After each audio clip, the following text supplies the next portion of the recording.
ধেই সেমড়িয়ে সজনের পাতা নিয়ে টানাটানি করতেছিস কিসের জন্য? সজনের পাতা কি করবি? সজনের পাতাগুলো দে, আমার ছাগলে দিবানি। আরে দূর তুই ওখান তো সর, আমি এই সজনের পাতা নিয়ে বাইজে খাবো। সজনের পাতা কত উপকার স্বাস্থ্যের জন্য তা যদি তুই জানতিস তাহলে তো একটা গাছেও পাতা থুতিস নি। সজনের পাতার কত গুণাগুণ আছে আমি পরে করছি, তার আগে আমি দেখাইনি আমার শাওরির দুটো কাঁঠাল গাছ আছে।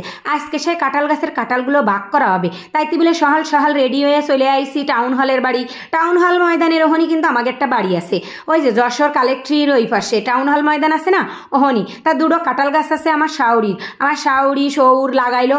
আজকে তারা নেই কিন্তু তাকে লাগাইনে গাছ দুটো আছে, বড় বড় আইসে। সে কাঁঠাল কাটতে যাই আবার দুটো সজনের ডালও কেটে দিছে। একজন তা নাহি আবার ছাগল রেখা হবে, আমি আবার তারে ঠেলে ফেলাই দিয়ে বাইসে বাইসে জালি জালি পাতা ছিঁড়তেছি। সবাই এসে কছে তুই শুরুটা করলি কি? আমি কছে রে দূর, এই সজনের জালি পাতা যে কত উপকার, বুড়ো পাতায় উপকার তোমরা জানো না তাইতি। আমি কিন্তু এই বাইসে বাইসে সব পাতা নিয়ে যাবো জালিতা।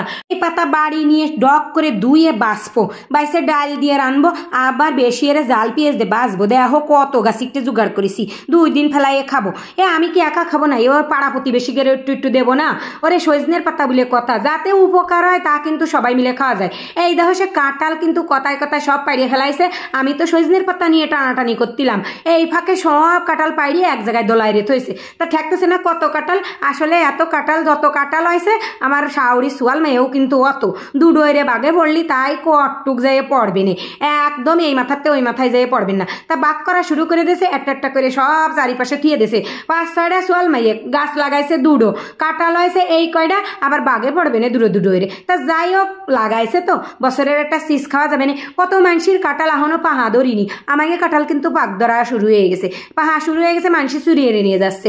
ওই জন্য আমার বাসুর কাছে কি সবাই মিলে এক জায়গায় আসো, আইসে পাইড়ে ঝাইড়ে সবাই মিলে দেহ এক জায়গায় বসে বাক করে, তোমাকে তো তোমরা নিয়ে যাও, আমাকে তো আমরা খাই। তা একটা একটা করে সবাই প্রথমে দেশে, তারপরে আবার দুটো করে দেশে, এরপরে 3টে করে বাগে পড়েছে।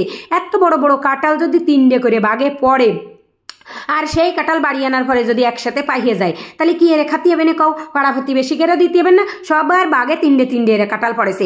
এই 3টে করে কাঁঠাল ভালো বড় বড়, এই 3টে করে কাঁঠাল সবাই নিয়ে খুশি। আমি তো খুশি না, কারণ আমি এবছর রিসোর্ট খাইনি, তাই চাইয়ে চিনতে ছোট্ট একটা বেহামার্কা একটা কাঁঠাল চাইয়ে নিছি। আমার বড় বাসুরে কইছি কি অহিনতে একটা ছোট কাঁঠাল আমারে দেন, কারণ আমি এখনো এবছর রিসোর্ট খাইনি। সবাই তো বড় বড় তা বাগে পাইছে, অত বড় একটা ইসোরের জন্য যদি কাটি তা আমার কয়শো বছর লাগবে না? আমার স্বামীও খায় না, আমার ছেলেও খায় না, অথচ আমার খাইয়ে মরতে হবে না। এই জন্যই একটা ছোট্ট কাঁঠাল চাইয়ে নিছি, আর বাঘের বাঘ তো 3টে পাইছি। আহানে ওইগুলোরে সব আমি বাড়ি বইয়ে বইয়ে নিয়ে যাচ্ছি, ওই বাড়ি নিয়ে থবো, থুইয়ে তারপরে বাস্তা বইরে নিয়ে আমাদের বাড়ি আসবো, যে বাড়ি আমরা থাকি। তা আমাকে 3টে তো আমরা বসছি, আমার খুকা আর আমার খুকার বাপ আমার সাথে গিহিল। ওরা কয়েছে ও কাঁঠাল মাঠাল কিন্তু বলতে পারবো না, আঠা মাখবে না, তুমি নিয়ে যাও। কাঁঠাল আমার বিশাল একটা পছন্দের একটা ফল, যেহেতু জাতীয় ফল আবার আমার পছন্দের ফল। ওরা যদি নাও নিতে চায় তা কষ্ট দুঃখ আমি বাড়ি নিয়ে চলে আসবানি। এই কাঁঠাল ওই বাড়ি থুয়ে বাস্তা বেড়ে থুয়ে চলে আইসি, আইসে সে সজনের পাতা নিয়ে আইসি। দুপুরের রান্না রক্ত হয়ে গেছে, তাইতে ভাবলাম এই বাইসে বাইসে আহানে রানবো। তোমরা যদি সজনের পাতা না খেয়ে থাও তাহলে আমার কমেন্ট বক্সে জানাইও, আমি একটা রেসিপি দিবানি, দেখেন সজনের পাতা বাজি কি মজা লাগে।